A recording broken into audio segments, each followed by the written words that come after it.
الحمد للہ وحدہ والصلاة والسلام علی من لا نبی بعدہ۔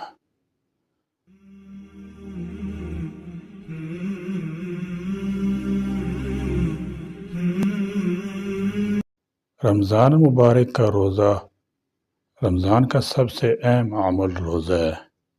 یہ اسلام کا ایک رکن ہے، اور جس طرح نماز اور زکوٰۃ فرض ہے، اسی طرح رمضان کا روزہ بھی فرض ہے۔ روزہ کی احادیث میں بڑی فضیلت آئی ہے۔ ایک حدیث میں روزہ ایک ڈال ہے جس کے ذریعے بندہ جہنم کی آگ سے بچتا ہے۔ دوسری حدیث میں جس نے اللہ تعالیٰ جل شانہ کے راستے میں ایک دن روزہ رکھا تو اللہ تبارک و تعالیٰ اس کے چہرے کو جہنم سے 70 سال کی مسافت کے بقدر دور کر دیتا ہے۔ صحیح مسلم کی حدیث میں 5 نمازیں ایک جمعہ دوسرے جمعہ تک اور ایک رمضان دوسرے تک کے گناہوں کا کفارہ ہوتے ہیں، بشرطے کہ کبیرہ گناہوں سے پرہیز کیا جائے۔ ایک دوسری حدیث میں جس نے رمضان کے روزے اور اس کے بعد شوال میں 6 نفلی روزے رکھے وہ شخص ایسے ہے جیسے وہ ہمیشہ روزہ رکھنے والا ہے۔ روزہ کے فوائد۔ روزہ کی بہت سی حکمتیں ہیں جو غور کرنے والوں کو حاصل ہو جاتی ہیں۔ حکیم الامت اور تھانوی رحمۃ اللہ تعالی علیہ نے روزہ کے متعدد فوائد کا تذکرہ کیا ہے جس کو اختصار کے ساتھ بیان کیا جاتا ہے۔ روزہ سے انسان میں خشیت و تقوی کی صفت پیدا ہوتی ہے۔ نمبر 2، روزہ رکھنے سے انسان میں عاجزی، مسکنت اور خدا تعالیٰ کے جلال اور اس کی قدرت پر نظر پڑتی ہے۔ نمبر 3، روزہ سے چشم بصیرت کھلتی ہے۔ نمبر 4، درندگی بہیمیت سے دوری ہوتی ہے۔ نمبر 5، خدا تعالیٰ کی شکر گزاری کا موقع ملتا ہے۔ نمبر 6، انسانی ہمدردی دل میں پیدا ہوتی ہے۔ نمبر 7، روزہ جسم روح کی صحت تندرستی کا سبب ہے۔ نمبر 9، روزہ انسان کی روحانی غذا ہے۔ نمبر 10، روزہ محبت الہی کا ایک بڑا نشان ہے۔ روزہ کے مسائل۔ روزہ رمضان مبارک کا سب سے اہم عمل ہے اور ہر صحت مند بالغ مرد عورت پر فرض ہے، اور اس کو تمام آداب کے ساتھ بجا لانا بڑے اجر و ثواب کا کام ہے۔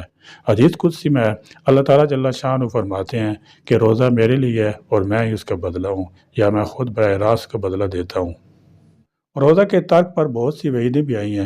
اسی رمضان میں بلا کسی معقول عذر کے روزہ ترک کرنا بہت سخت کبیرہ گناہ ہے۔ عبادات کی صحیح ادائیگی کے لیے اس کا سیکھنا اور معلوم کرنا ضروری ہے۔ بعض مرتبہ مسائل معلوم نہ ہونے کی وجہ سے روزہ دار کو سوائے بھوکا رہنے کے کچھ نہیں ملتا۔ آدمی پوری محنت کرتا ہے لیکن نامہ اعمال میں کوئی اضافہ نہیں ہوتا ہے۔ وجہ اس کی یہ ہے کہ اس کی وہ عبادت صحیح نہیں ہوتی، اور اس کو معلوم بھی نہیں ہو سکا کہ میری یہ عبادت صحیح نہیں ہوئی۔ اس لیے مختصر طور پر روزہ کے متعلق چند زیادہ پیش آنے والے مسائل بیان کیے جاتے ہیں۔ اللہ تعالیٰ ہمیں صحیح سمجھنے اور اس پر عمل کرنے کی توفیق عطا فرمائے۔ روزہ کی نیت کے مسائل۔ نیت دل کے ارادہ کا نام ہے۔ میں دل میں روزہ کا ارادہ کر لینے سے روزہ صحیح ہو جاتا ہے۔ زبان سے نیت کے الفاظ کہنا ضروری نہیں ہے۔ روزے کے لیے سحری کھانا بھی نیت ہے، لیکن اگر سحری کھاتے وقت روزہ کا ارادہ نہ ہو تو وہ سحری کھانا نیت میں شامل نہ ہوگا۔ رمضان مبارک کے ہر روزے کی الگ الگ نیت ضروری ہے۔ اگر کوئی حائضہ عورت حیض کے دوران روزے کی نیت کر لے اور وہ طلوع فجر سے پہلے پاک ہو جائے تو اس کا روزہ درست ہو جائے گا۔ رمضان کے دنوں میں صرف رمضان کا روزہ ہی رکھا جا سکتا ہے۔ اگر کوئی رمضان کے دنوں میں کسی دوسرے نفل یا نظر کے روزوں کی نیت کرے تب بھی وہ رمضان کا روزہ قرار دیا جائے گا۔ سحری کے مسائل۔ روزہ رکھنے کی نیت سے صبح صادق سے پہلے جو کھایا جائے اسے سحری کہتے ہیں۔ سحری کھانا سنت ہے۔ خواہش نہ ہونے کے باوجود سحری کی نیت سے کچھ نہ کچھ کھا لینا چاہیے تاکہ سنت کے ثواب سے محرومی نہ ہو۔ سحری کھانا واجب اور ضروری نہیں ہے، اس لیے بغیر سحری کھائے بھی روزہ رکھ سکتا ہے۔ البتہ سحری کھانے سے روزہ رکھنے میں سہولت ہوتی ہے اور آدمی نکاہت محسوس نہیں کرتا۔ اس لیے حضور اکرم صلی اللہ تعالی علیہ وسلم نے فرمایا روزہ رکھنے کے لیے سحری کھا کر قوت حاصل کرو۔ سحری تاخیر سے کھانی چاہیے۔ بعض لوگ احتیاط کے پیش نظر آدھی رات ہی کو سحری سے فارغ ہو جاتے ہیں، یہ مناسب نہیں ہے۔ سحری تاخیر سے کھانے میں زیادہ ثواب ہے۔ حالت جنابت میں سحری کھانے اور جنابت کی حالت میں روزہ شروع کرنے سے روزہ پر کوئی اثر نہیں پڑتا۔ البتہ روزہ کی حالت میں جنبی رہنا بہتر نہیں ہے۔ افطار کے مسائل۔ سورج ڈوبنے کے بعد روزہ کھولنے کو افطار کہتے ہیں۔ افطار میں جلدی کرنا سنت ہے۔ جب سورج ڈوبنے کا یقین ہو جائے تو فوراً روزہ افطار کر لینا چاہیے۔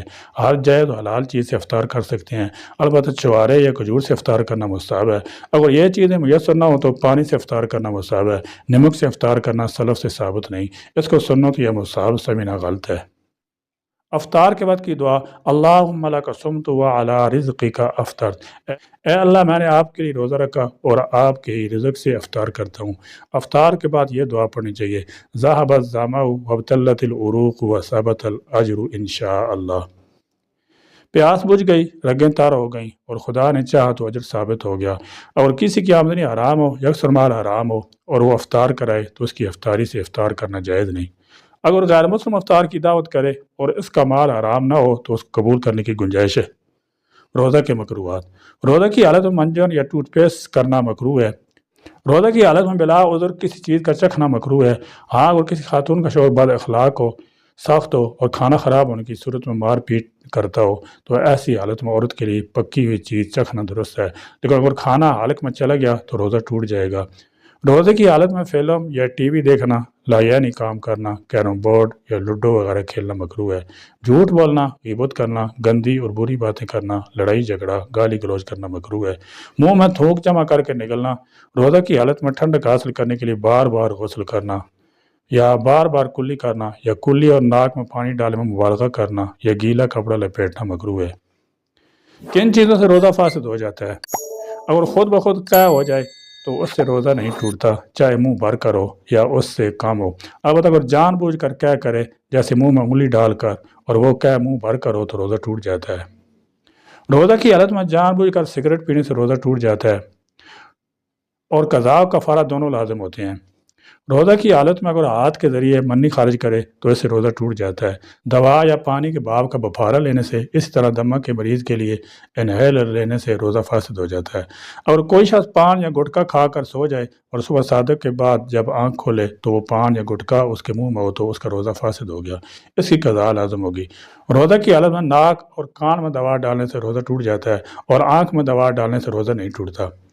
کن چیزوں سے قضاء کے ساتھ کفارہ بھی لازم ہوتا ہے؟ صرف رمضان کا روزہ بلا عذر توڑ دینے سے قضاء واجب ہو جاتی ہے۔ رمضان کے علاوہ کسی دوسری روزے کا کفارہ واجب نہیں ہوتا۔ روزہ کا کفارہ یہ ہے کہ مسلسل 60 دن تک روزے رکھے اور درمیان میں کوئی روزہ نہ چھوڑا جائے، ورنہ اثر 9 مسلسل 60 روزے رکھنے پڑیں گے۔ اگر 60 روزہ رکھنے کی طاقت نہ ہو تو 60 مسکینوں کو صدقہ فطر کے برابر غلہ یا اس کی قیمت دی جائے۔ اگر ایک ہی رمضان میں کئی روزے توڑ ڈالے تو سب کے لیے ایک ہی کفارہ ہوگا، ہر روزے کے لیے الگ الگ کفارہ نہیں ہے۔ اگر جان بوجھ کر کھا لیا تو قضاء بھی واجب ہے اور کفارہ بھی۔ اگر کسی نے فطری یا غیر فطری طریقے سے مباشرت کی تو قضاء اور کفارہ دونوں لازم ہوگا۔ روزہ کی حالت میں جان بوجھ کر بیوی سے صحبت کرنے سے روزہ ٹوٹ جاتا ہے اور قضاء کفارہ دونوں لازم ہوتے ہیں۔ اور کسی کے ذمہ قضاء روزے ہوں تو وہ فضیلت کے دنوں میں، جیسے 15 شعبان کے روزے میں، رمضان کے قضاء روزے کی نیت کر سکتا ہے۔ جن چیزوں سے روزہ نہیں ٹوٹتا، بھولے سے کھا پی لیا تو روزہ نہیں ٹوٹتا۔ اگر دانتوں میں کھانے کی کوئی چیز لگی رہ گئی، وہ نگل لی اور اس کی مقدار چنے سے کم ہے تو روزہ فاسد نہیں ہوگا۔ اگر بد نگاہی کی وجہ سے انزال ہو جائے تو اس سے روزہ نہیں ٹوٹتا، لیکن جان بوجھ کر روزے کی حالت میں غیر محرم پر نگاہ ڈالنے سے روزہ کے انوار و برکات ختم ہو جاتے ہیں۔ خون ٹیسٹ کرانے کے لیے خون دینے سے روزہ نہیں ٹوٹتا۔ اگر کسی شخص کو اپنے نفس پر مکمل کنٹرول ہو تو اس کی روزہ کی حالت میں بیوی سے بوس و کنار کرنا جائز ہے، اور کنٹرول نہ ہو تو مکروہ تحریمی حرام ہے۔ فقہاء نے جوان اور بوڑھے کا بھی فرق کیا ہے کہ جوان کے لیے درست نہیں ہے اور بوڑھے کے لیے درست ہے۔ روزہ کی حالت میں انجیکشن لینے یا گلوکوز لینے سے روزہ نہیں ٹوٹتا، البتہ بلا ضرورت گلوکوز لینا روزہ کی حالت میں مکروہ ہے۔ روزہ کی حالت میں نکسیر پھوٹنے سے روزہ نہیں ٹوٹتا، لیکن اگر نکسیر کا خون حلق میں چلا گیا تو روزہ فاسد ہو جائے گا۔ کن اعذار کی بنا پر روزہ چھوڑنے کی گنجائش ہے؟ مسافر کو حالت سفر میں روزہ نہ رکھنا جائز ہے، بعد میں قضاء کر لے، لیکن اگر سفر میں مشقت نہ ہو تو روزہ رکھنا افضل ہے۔ ایسا مریض شخص جس کے اندر روزہ رکھنے کی طاقت نہ ہو یا بیماری کے بڑھ جانے کا اندیش ہو تو اس کے لیے رخصت ہے، بعد میں قضاء کر لے۔ حاملہ عورت کے حمل کو نقصان پہنچنے کا اندیشہ ہو تو اس کے لیے روزہ نہ رکھنے کی گنجائش ہے۔ فدیے کے مسائل۔ جو لوگ تندرست ہو کر روزہ رکھنے پر قادر ہو سکتے ہیں ان کے لیے روزہ کا فدیہ نہیں ہے بلکہ قضاء لازم ہے۔ البتہ ایسا بوڑھا شخص جس کے تندرست ہونے کی کوئی امید نہ ہو تو وہ فدیہ دے سکتا ہے۔ اگر کوئی شخص شوگر کا مریض ہو اور روزہ رکھنا اس کے لیے دشوار ہو تو وہ روزہ نہ رکھ کر اس کا فدیہ دے سکتا ہے۔ ایک روزہ کا فدیہ صدقۃ الفطر کی مقدار ہے۔ کوئی شخص دوسرے کی قضاء اپنی طرف سے نہیں رکھ سکتا بلکہ جس پر روزہ فرض ہے اسی پر قضاء لازم ہے۔ اگر وہ ایسا معذور ہو گیا کہ اب اسے مرتے دم تک روزہ کی طاقت نہ ہوگی تو اس پر روزہ کا فدیہ دینا ہوگا۔ جس شخص پر فدیہ ہے وہ روزانہ بھی فدیہ دے سکتا ہے اور پورے رمضان کا فدیہ ایک ساتھ رمضان کے ختم پر یا رمضان کے شروع میں دے سکتا ہے۔ اس پر کسی قسم کی پابندی نہیں ہے۔ روزہ توڑنے کا حکم: اگر کوئی حادثہ پیش آ جائے جیسے ایکسیڈنٹ ہو گیا یا شدید دورہ پڑ گیا تو روزہ توڑنا جائز ہے۔ حاملہ عورت کو اگر اپنے یا بچے کی ہلاکت کا اندیشہ ہو تو اس کے لیے روزہ توڑنا جائز ہے، اور کسی روزہ دار عورت کو حیض آ جائے تو وہ روزہ توڑ دے گی۔ اگر بھوک یا پیاس کی شدت سے جان جانے کا اندیشہ ہو تو روزہ توڑا جا سکتا ہے، خاص طور پر اگر نابالغ بچہ ہو جو پہلے روزہ رکھنے کا عادی نہ ہو۔ اگر وہ بھوک کی شدت محسوس کرے تو اس کے روزہ کو توڑا جا سکتا ہے۔ امتحان کی وجہ سے فرض روزہ توڑنا یا چھوڑنا جائز نہیں ہے۔ اللہ تعالیٰ میں رمضان کی قدر کرنے کی توفیق عطا فرمائے اور اعمال صالح کی توفیق عطا فرمائے۔ آمین۔ وآخر دعوانا الحمدللہ رب العالمین۔